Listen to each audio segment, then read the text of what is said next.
আগে গুরুত্বটা বোঝবার চেষ্টা করি, কারণ প্রধানমন্ত্রীর বার্তা পাল্টা মুখ্যমন্ত্রী মমতা বন্দ্যোপাধ্যায়ও যে বার্তা পাল্টাটা দিচ্ছেন যে রাজ্যের আখেরে লাভ কোন জায়গায় সেটা তিনি বুঝিয়েছেন যে লাভ তো নেই বরঞ্চ লস। মহানন্দাদি, যে জিএসটি রিফর্ম আসবে তাতে সুবিধে তো পাবো, দেশবাসী পাবে, কিন্তু রাজ্যের ক্ষেত্রে ক্ষতি সেটাও বলছেন মুখ্যমন্ত্রী। কিভাবে দেখছেন আসলে? দেখুন, জিএসটি হচ্ছে পরোক্ষ কর এবং জিনিসপত্রের উপরে এই ট্যাক্সটা বসানো হয় এবং ভারতবর্ষের মূল যে কর কাঠামো তাতে পরোক্ষ করের উপর নির্ভরশীলতাটা অনেকটা বেশি। সেখান থেকে প্রচুর রেভিনিউ আর্ন করে রাজ্য সরকার এবং কেন্দ্রীয় সরকার। এখন যেটা দুটো দিক আছে, প্রথমত জিএসটিটা যে কমানো হয়েছে এটাকে আমি সাধুবাদ জানাচ্ছি। তার কারণ এই প্রসেসটা যদি না করা হতো তাহলে ভারতের অর্থনীতির কিছু ক্ষতি হতো। তার প্রধান কারণ হচ্ছে সাম্প্রতিক কালে আমরা দেখতে পাচ্ছি যে চাহিদার ঘাটতিটা ভারতীয় অর্থনীতিকে গ্রাস করে ফেলেছে বহুদিন ধরে, এবং চাহিদা যদি কম হয় তাহলে পরবর্তীকালে অর্থনীতিতে যেটা বলা হয় উৎপাদন বাড়ে না, কর্মনিযুক্তি বাড়ে না, সামগ্রিকভাবে একটা ডাউন ট্রেন্ড দেখা যায়। কাজেই অর্থনৈতিকভাবে এটা একটা পদক্ষেপ, এটা একটা পলিসি, সারা বিশ্বে এটা অনেকভাবে ব্যবহার হয়, ভারতবর্ষে এটা করা হয়েছে, আমি স্বাগত জানাচ্ছি। কিন্তু এর কতগুলো দিক আছে। প্রথমত, জিএসটি কমলে রাজ্য এবং কেন্দ্রের রেভিনিউ কমে।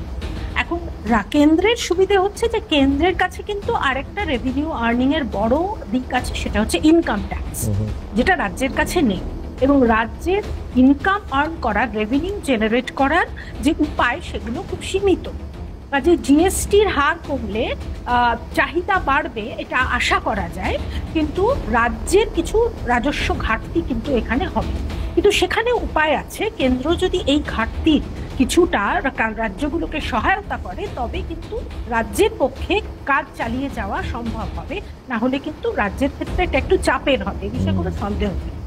দ্বিতীয়ত যেটা হচ্ছে যে জিএসটি কমার ফলে অবশ্যই আমরা আশা করব চাহিদা বাড়বে, কিন্তু এখানে একটা মেকানিজম আছে, অর্থাৎ এই ট্যাক্সটা কিন্তু বসানো হয় উৎপাদকদের উপরে এবং উৎপাদকরা এটাকে ভাগ করে দেয়, মানে সেলস এবং মানে বিক্রয় এবং ক্রেতা এই দুটোর মধ্যে ভাগ হয়। এটার একটা অর্থনৈতিক তত্ত্ব আছে। কাজেই এটা যে একেবারে সরাসরি জিএসটি কমলো ততটাই চাহিদা বৃদ্ধি হলো অতটা সহজ ব্যাপার নয়, এর মধ্যে একটা মেকানিজম।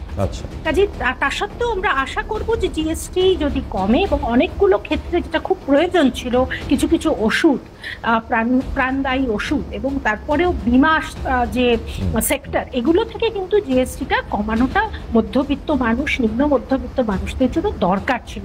বিশেষ করে বীমাটা এত একটা প্রয়োজনীয় জিনিস, যেখানে উন্নত দেশে বীমা হচ্ছে কম্পালসারি, যেখানে আমাদের তো উন্নয়নশীল দেশ, সেখানে আমরা এখনো সমস্ত মানুষকে বীমার আওতায় আনতে পারিনি, সব মধ্যবিত্তকেও আনতে পারি। কাজে এগুলো নিশ্চয়ই প্রয়োজন ছিল।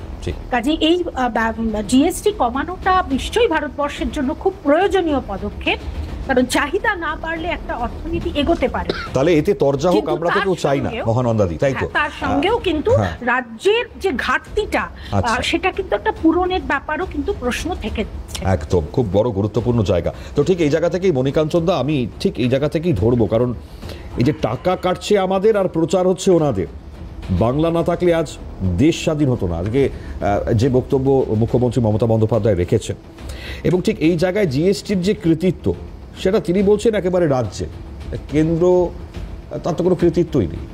তো কিভাবে দেখছেন আজকের এই বার্তাকে? না, আমি তো জানার জন্যই প্রশ্নটা করছি। আজকে তো মহালয়া আমরা জানি, সেই ছোটোবেলা থেকে শুনে আসছি, বীরেন্দ্র কিশোর ভদ্রের মহালয়, বীরেন্দ্র কৃষ্ণ ভদ্র। তো কেউ কি বলেছেন রাজ্যে যে উনি বীরেন্দ্র কৃষ্ণ ভদ্রকে কোনো উপদেশ দিয়েছিলেন যে এইভাবে মহালয়টা করার, এরকম কোনো খবর কি আছে? আচ্ছা, নেই।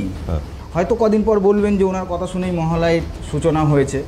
তো আমরা খুব ভাগ্যবান, এখানে যারা বসে আছি সবার মুখ্যমন্ত্রী, দলগতভাবে তিনি হয়তো তৃণমূল কংগ্রেসের সুপ্রিমো, কিন্তু তিনি একজন মুখ্যমন্ত্রী যে ট্রেড মিলে হাঁটতে হাঁটতে বাজেট বলে দেয়, গান গাইতে পারে, লিখতে পারে, আঁকতে পারে, কবিতা বলতে পারে, এরকম মানে চারদিক দিয়ে এত ভালো জিনিস সব কিছু তিনি জানেন। সুতরাং তিনি যেটা বলবেন সেটাই সত্যি ধরে নিতে হবে।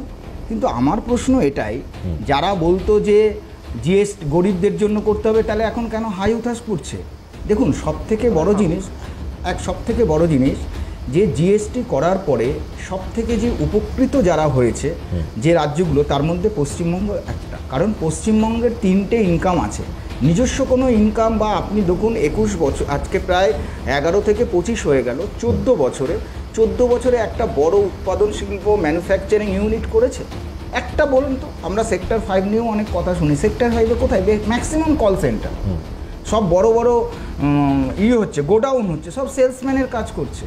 উৎপাদন যদি কারখানা না হয়, ম্যানুফ্যাকচারিং ইউনিট না হয়, তাহলে কিন্তু উন্নতি হবে না। বরং বলা উচিত জিএসটি আছে বলে আজকে মানুষের এই ওয়েস্ট বেঙ্গল করে কিন্তু বনিতা, মানে রাজ্য তো বারবার বলে কেন্দ্র বঞ্চনা করছে, এরই মধ্যে জিএসটির ফায়দা তো নয় সাধারণ মানুষ নেবেন, কিন্তু যে রাজ্যের ক্ষতি যেটা বলছেন মুখ্যমন্ত্রী, 20,000 কোটি টাকার ক্ষতি হবে। না আমি বলছি তো ভরপাই করবে না। আমার কাছে যা আছে, যে আজকে একটু আগেই রিপোর্ট দেখছিলাম যে চেম্বার অফ কমার্সের মাননীয় উমা শঙ্করজি বলেছেন যে আমাদের পশ্চিমবাংলায় 5,000 কোটি টাকা রেভিনিউ লস হবে, কিন্তু যেহেতু আজকে জিএসটি হলে তার এফেক্টটা তো কালকেই আমরা পেতে পারবো না, যে আলটিমেট যারা কনজিউমার আছেন এটা পেতে 6 মাস লাগবে। তো 6 মাসের আমার কাছে টাইম আছে, কিভাবে ওটাকে মেকআপ করা যায়, কীভাবে রেভিনিউ লসটাকে করা যায় সেটা করতে হবে। কিন্তু অন্যান্য রাজ্য, কোনো রাজ্য এই কথাটাই বলেছে যে লস হবে? বিরোধী দল তো আছে, অবিজেপি রাজ্য তো আরও আছে, তারা কি এই কথাটা বলেছে?